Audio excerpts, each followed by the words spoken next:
Hi everyone, Akash Verma this side. So basically the admit card for your NBEMS GPAT 2024 has come. ठीक है, तो जो link आपको दिख रहा है जो आपको एडमिट कार्ड तक ले जाएगा वो मैं आपको डिस्क्रिप्शन बॉक्स में प्रोवाइड करा दूंगा। ठीक है, तो डिस्क्रिप्शन बॉक्स में जाना, क्लिक करना और जो पेज अभी आपको दिख रहा है सेम एज इट इज़ आपके सामने खुल जाएगा। After that you have to log in with your user ID and password and captcha code जो है दिया हुआ है सारी डिटेल्स भर के you have to log in. Log in करने के बाद आपको एक इंटरफेस दिखेगा, वहाँ पे लेफ्ट हैंड साइड पे अगेन लेफ्ट हैंड साइड पे आपको एडमिट कार्ड मिलेगा, उसको डाउनलोड कर लेना। ठीक है, तो सिंपल प्रोसीजर है, लिंक पे क्लिक करना है, डिटेल्स डालनी है, एडमिट कार्ड को डाउनलोड करना है। तो इन्होंने कुछ इंस्ट्रक्शंस अपनी तरफ से दिए हुए हैं, वो मैं रीड कर देता हूँ आपके लिए क्योंकि कुछ बच्चों को इसमें शायद कंफ्यूजन हो रही हो। ठीक है, तो admit card is subject to condition. Okay, okay, अगर एडमिट कार्ड में कुछ भी गड़बड़ी होती है जो कि बहुत रेयर केस में होगा तो वो कैंसिल किया जा सकता है, जो कि बहुत ही रेयर केस होता है। तो इसकी टेंशन आपको ली नहीं ली। Check the particulars in admit card carefully, error it is report. Okay, तो अगर कोई एडमिट कार्ड में कोई एरर है तो आप NBEMS को रिपोर्ट कर सकते हो। ठीक है, entry to the examination hall, ये बहुत इंपॉर्टेंट है कि बिना एडमिट कार्ड के एंट्री नहीं मिलेगी। और ऑब्वियस सी बात है, स्कूल से ये चीज़ चली आ रही है कि भाई एडमिट कार्ड चाहिए तभी एंट्री मिलेगी, तो ये तो सबको ही पता है। मैं ये चीज़ बोलूँगा कि दो आप प्रिंट आउट निकाल लेना और वो भी कलर्ड, ताकि अगर एक मिस आउट हो जाए तो आपके पास एक बैकअप रहेगा। ठीक है, अब मेन चीज़ आती है कि कैंडिडेट को क्या क्या चीज़ें लानी है सेंटर पे। तो एडमिट कार्ड की एक फ़ोटो कॉपी लेकर आनी है, मैं बोलूँगा दो ले लो। और एक गवर्नमेंट द्वारा इशूड आईडी, कुछ भी हो सकता है, Aadhaar card, PAN card, voter ID. Maximum cases में आधार कार्ड ही होता है, और ये नहीं डिजिटल, वो हार्ड कॉपी चाहिए। ठीक है, देखो लिखा हुआ है क्या क्या ले जा सकते हो वो बता देता हूँ। PAN card, voter ID, passport, driving licence, Aadhaar card. ठीक है, और इन सब में फ़ोटोग्राफ होनी चाहिए। उन जो भी आप ले जा रहे हो उसके अंदर फ़ोटोग्राफ होनी चाहिए, और ये भी हार्ड कॉपी के अंदर चाहिए।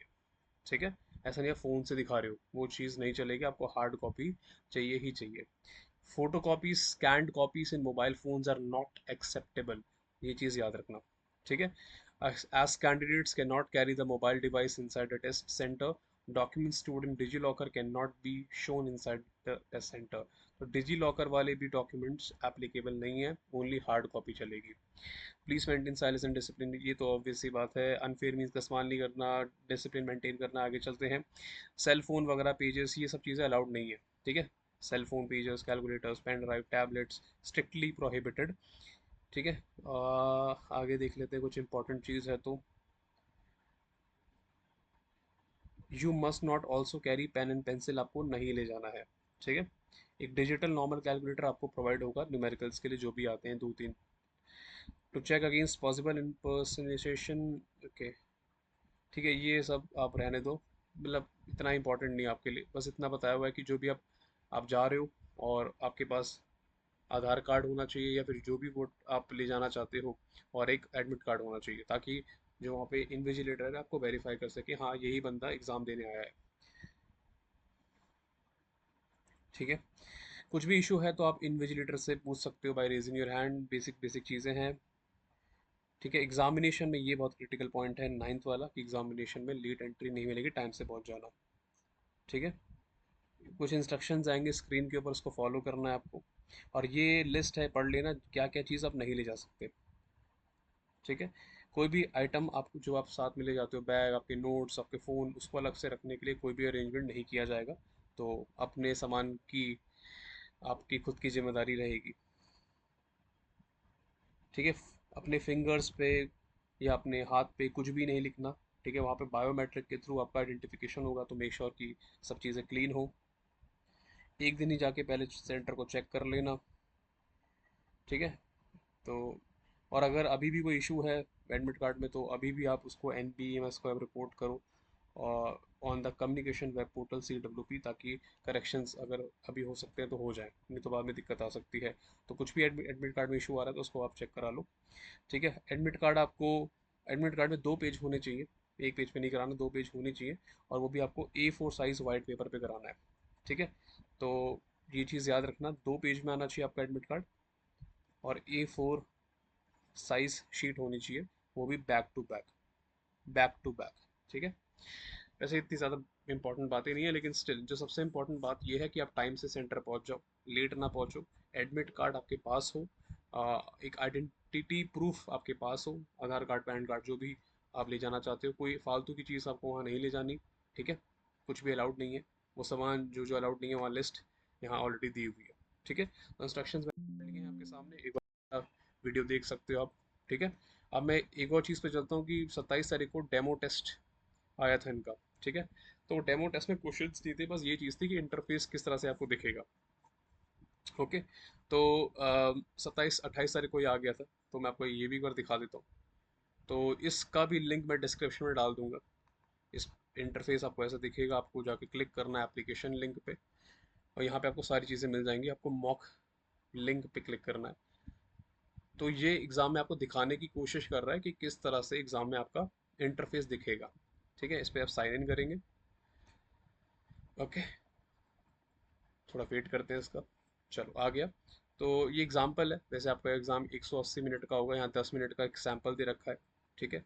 और एक काउंट डाउन टाइमर आपके स्क्रीन के टॉप राइट कॉर्नर पे, जो भी आपको मैं दिखाऊंगा, एक टॉप राइट कॉर्नर पे एक टाइम, एक वॉच होगी आपकी कि कितना समय रह रहा है।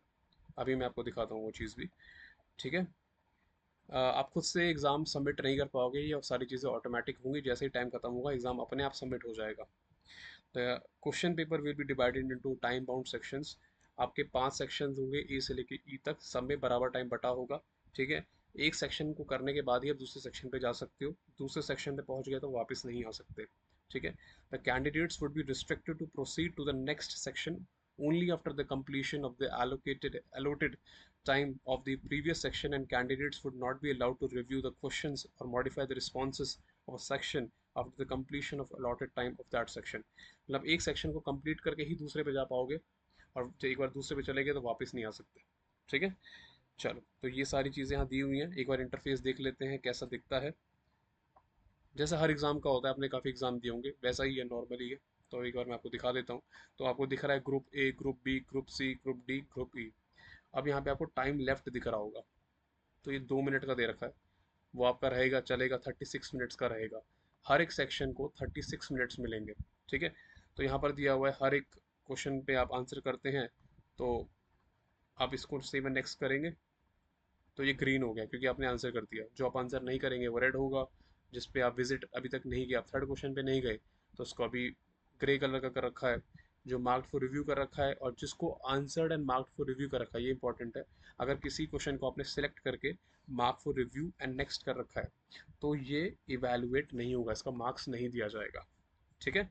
तो इसको हम कर लेते हैं। अब क्या होगा, जैसे ये 1 मिनट कंप्लीट होगा, ऑटोमेटिकली ये ग्रुप ए वाला जो सेक्शन है वो ख़त्म हो जाएगा, और आप ऑटोमेटिकली ग्रुप बी पे चले जाओगे। उसके बाद आप ग्रुप ए पे नहीं जा सकते, ठीक है? तो उसको मैंने सेव एंड नेक्स्ट कर दिया। इसमें भी हम कुछ ऑप्शन चुन लेते हैं। ये वाला चुन लेते हैं। ऐसा ज़रूरी नहीं कि आपको सारे ऑप्शंस चुनने हैं, आप क्वेश्चंस छोड़ भी सकते हो। आप क्वेश्चंस, ऐसा ज़रूरी नहीं है कि आपको सारे के सारे क्वेश्चंस करने हैं, ऑफ कोर्स, क्योंकि नेगेटिव मार्किंग है।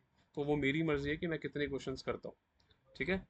तो यहाँ तो मैंने सारे कर दिए, लेकिन सोच समझ के आप इस चीज़ पे, ठीक है? यहाँ मैंने तीनों अटेम्प्ट कर दिए। अगर आपको लगता है यार ये क्वेश्चन मुझे नहीं आता, मेरा गलत हो जाएगा, उसको छोड़ देना। ऐसा नहीं कि मुझे सारे ग्रीन चाहिए तो मैं सब करके आऊँगा। कॉमन सेंस है, ठीक है? तो we'll wait for 29 seconds and then we'll move on to the next group, that is B।